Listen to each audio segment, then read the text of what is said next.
Alright, we're gonna start the commentary track now.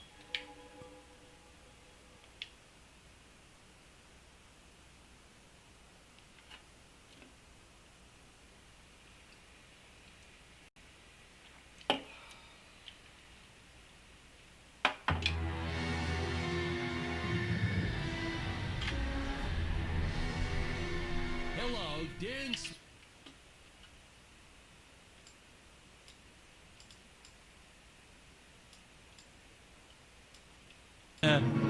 The studio asked me to provide a commentary track for the DVD release. And wham! Straight into the action. Anything. That's what we did back then. Crash-landed ship. Out pops our hero, the fearless Dick Starspeed.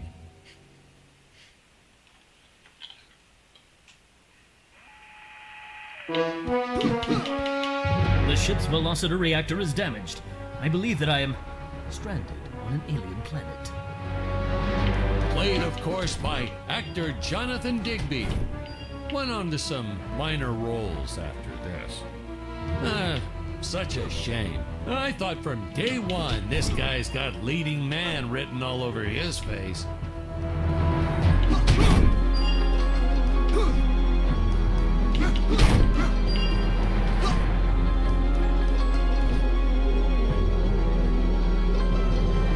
Greetings, citizens of Gravoria. I am Dick Starspeed, and I come in peace. Probably shouldn't have had Dick draw his weapon when he was talking about peas. Well, maybe one day we'll go back and CG it into a sandwich or something instead. Ha! Just kidding. And this is what people pay to see. A no-name middle-aged B-list actor duking it out with stuntmen in costumes. Such stunning choreography. Now the extras in those robot suits really knew how to take a punch. Oh, literally. I told Jonathan not to hold back. Give it all to him. Kick him in the nuts and bolts. And I know what you're thinking, but don't worry. We handled it responsibly. We made them all sign waivers not to sue for injuries.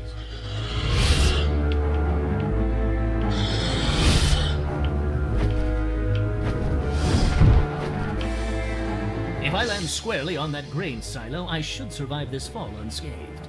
I shouldn't say this now, but you could actually see the strings if you squinted hard enough.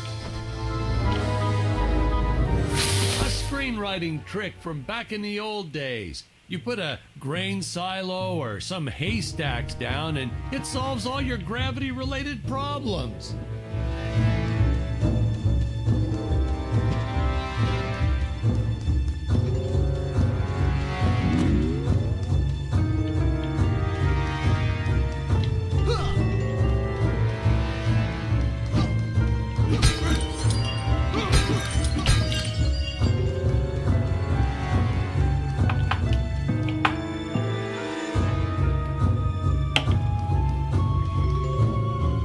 Some of my equipment was lost when my ship was shot down. But what luck! This high-tech scanner reports that my ray gun is nearby.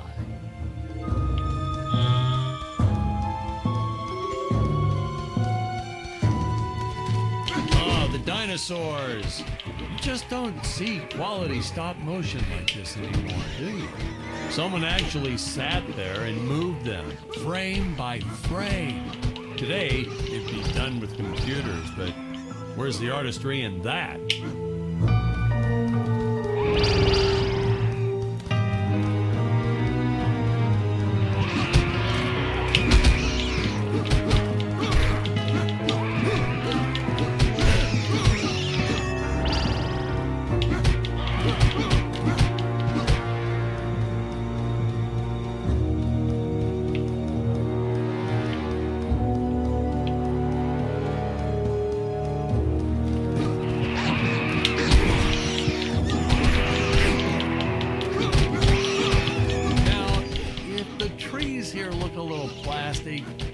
Well, it's because they are. I took them from the set of my last film, Vampire Island 2.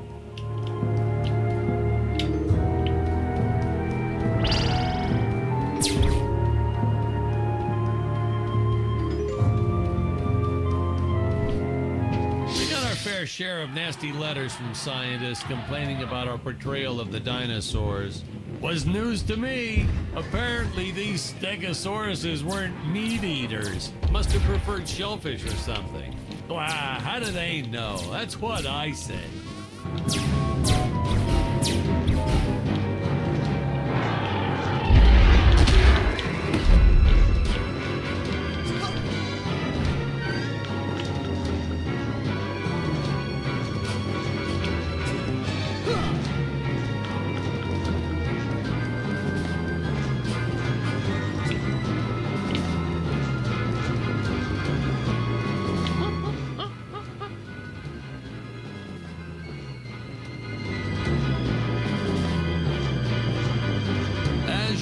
The local population is defenseless. That's where our hero steps in and saves the day.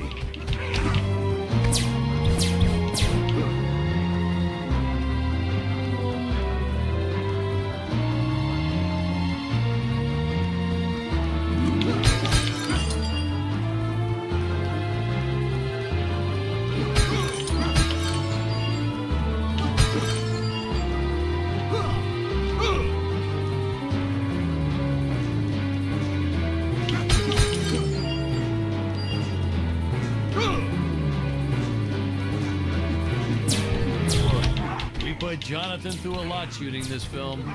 He wasn't the best actor, especially when reacting to getting hit. He's what you call a flinger. So I told the stuntman to really just go to town on him.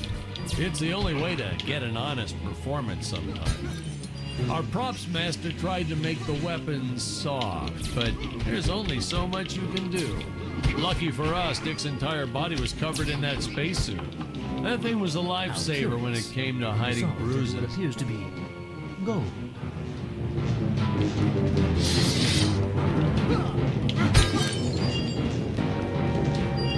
You'll notice the gold disappears when Dick touches it. We had a deleted scene that explained he's actually teleporting it back to his ship. It's funny, no one ever questioned how Dick was able to walk around with an infinite amount of gold on him.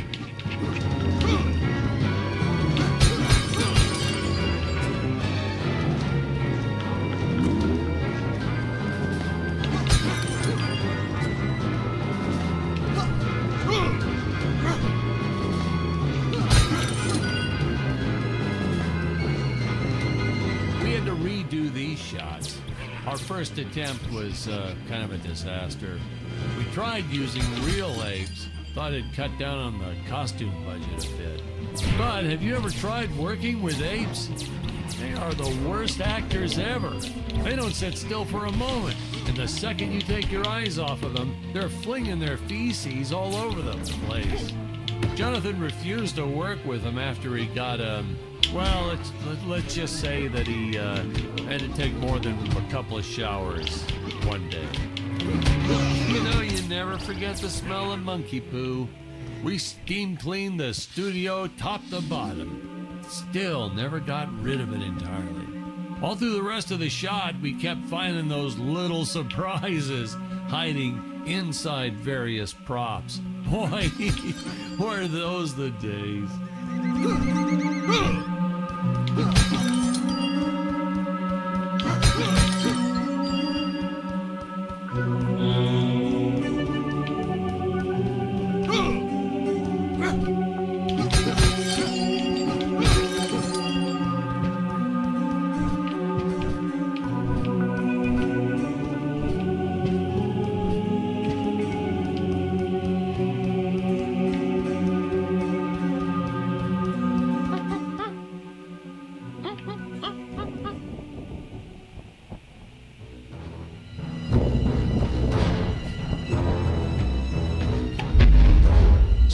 Top-notch stop-motion effects, huh? Unfortunately, we skimped on the Dick Starspeed puppet a little. The Earthman is not for you to eat, fiend! So this was groundbreaking. We had the woman rescuing the man for once. We were really ahead of our time with this scene, but well, then again, I've always been a progressive. The studio execs didn't seem to get why it was such a big deal, though. Sorry, we don't see this as anything unusual. Ha! Of course! It's unusual!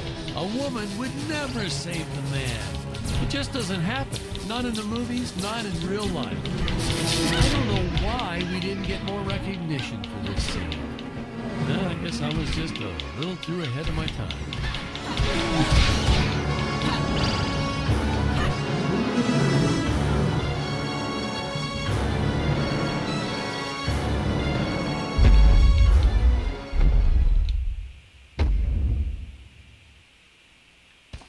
Thank you for saving me, strange woman. What is your name? I am the magnificent Scarlet Nova. Do not question my motives. Just be happy that you are still alive. I must speak with my father at once. I shall teleport to his chambers.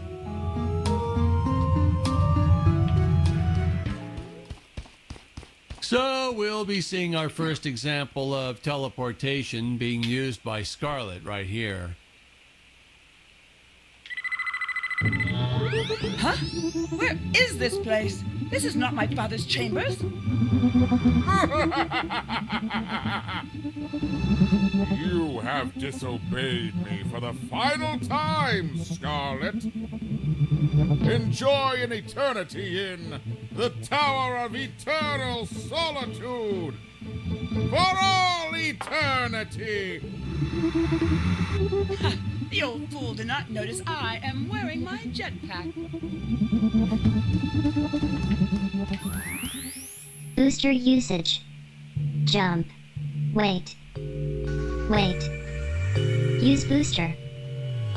Survive deadly fall.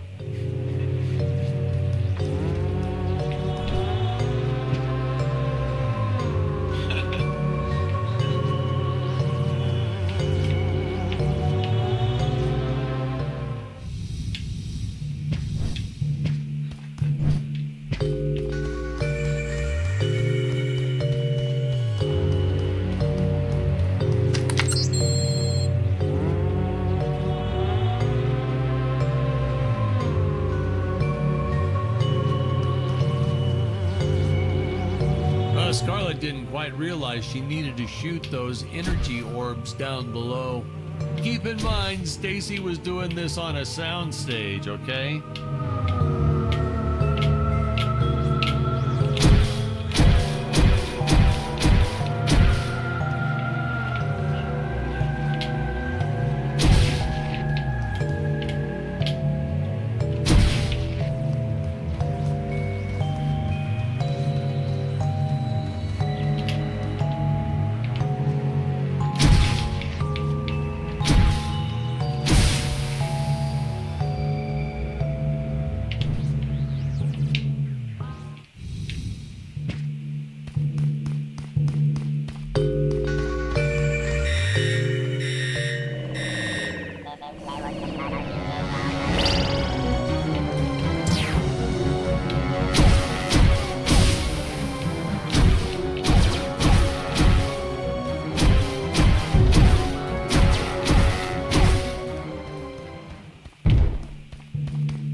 The energy imps.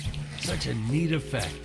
We had to paint each movement frame by frame and superimpose it into live footage. We were pulling all-nighters for weeks.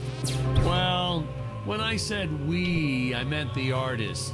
I'm pretty much useless if I don't get a solid 10 hours a night. But they were at it forever. They had to redo it all because I accidentally told them red instead of blue the first time. Artists.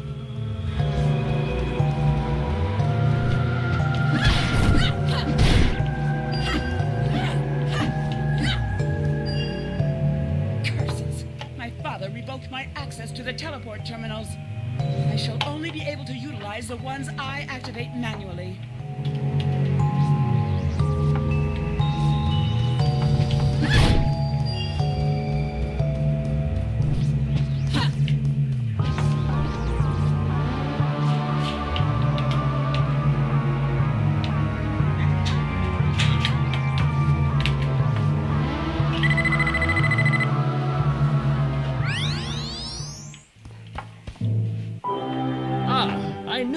return.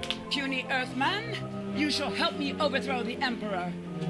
Why would you turn against your own father? How do I know I can trust you? Oh, this scene. This is practically Shakespeare in outer space. Just as the entire planet does. And, huh? Patrick, what's wrong with the video? Sorry, sir. Technical problems.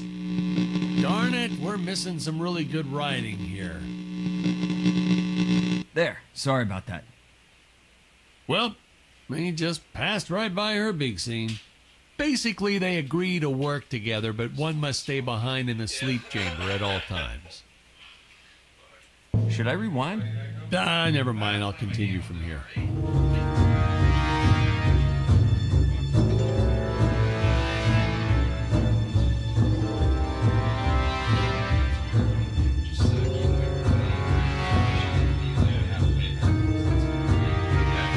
I was trying to push a new style of filmmaking. Have the hero do absolutely nothing from time to time.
Right from the start, our budget was a little tight, even by standards back then. To make do, Tony shot a couple scenes in black and white. Originally, he intended to use it for flashbacks. But then I had to break it to him. Our film doesn't have flashbacks. We almost made it a silent film just to cut costs.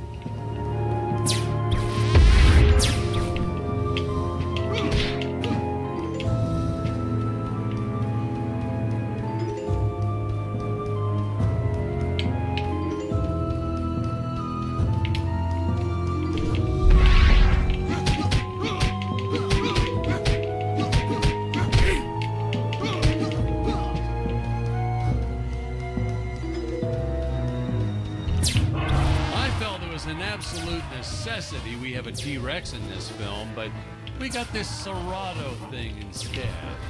Of course, I went through the whole production thinking it was a T-Rex because, really, who can tell the difference anyway?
Seems like our lead forgot what to do in his scene.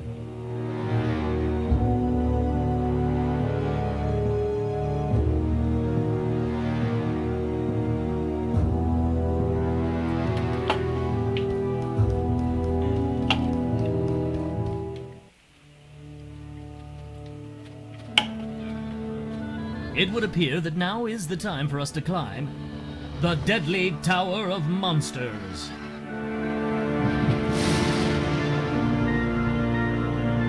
Good Screenwriting 101. Always announce the title within the film itself. How else are you going to let the audience know your heroes really mean business? Now, that weapon, it's just an electric shaver, but you know, I bet you'd never guess it was, would you?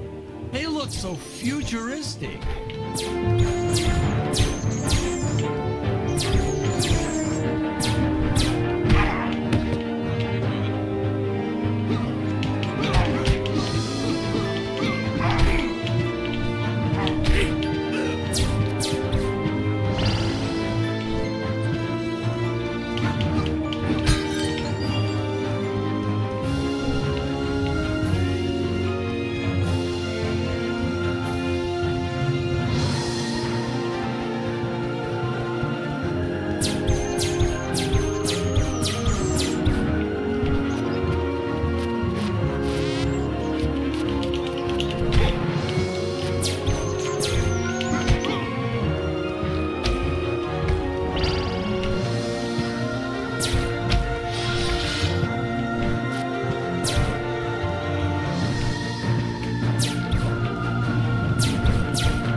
I could have made use of that one at some of our meetings with the studio. Oh, you'd like to see records of where our budget went to this month? Sure, let me get that for you right now. Boom, boom.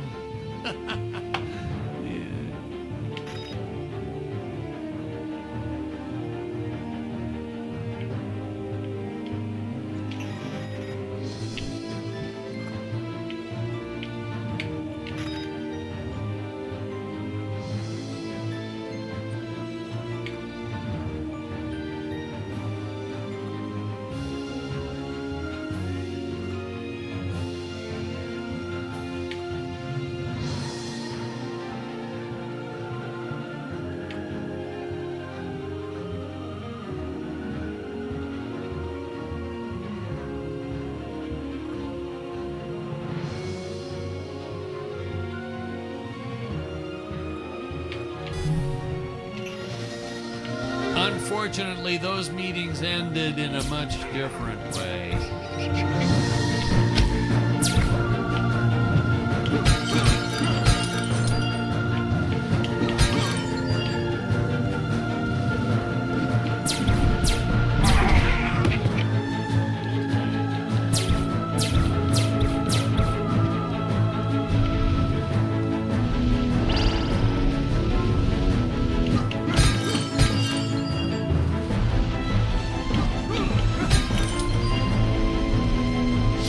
Taxidermist who helped us out with these bat creatures for real cheap. He's not good. So, he's kind of sloppy if you want to know the truth. But that's the best part. A sloppy bat looks scarier. Oh, but you gotta sew up that sphincter. Just trust me on that one.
some board member had these nephews who really wanted to be in the films.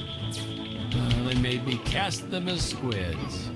Whatever happened to artistic integrity? If you're going to cast a role not on merit, at least let it be a hot female role. My effects team kept assuring me the strings wouldn't be visible in the final cut, but I could see them. No transparent nylon. This stuff will do the trick. Yeah, right. I swear, those darn strings is what made my hair go white.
Teleport usage. Jump. While in the air, use teleport. Quickly return to upper floor.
Miss a single minute of this scene. The nuclear ends. Hey, we need to remind the audience our heroes are climbing a tower, so I needed something that would stick to wall. Originally, we had these web-footed what-have-yous. Not very scary. And then I left some cake out in my trailer, and it was crawling with ants in the morning. And that's when it hit me. What is the most obnoxious thing in the world?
have such an elaborate high-tech lock.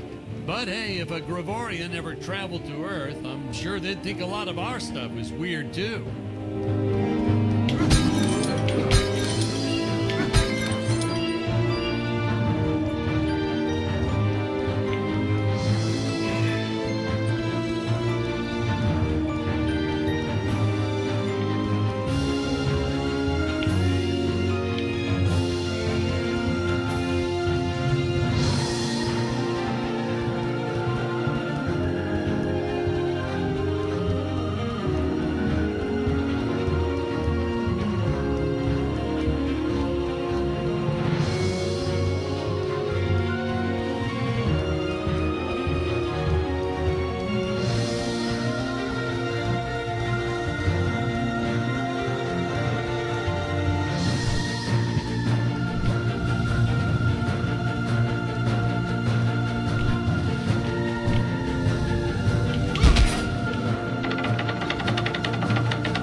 Nice audio booth you have here.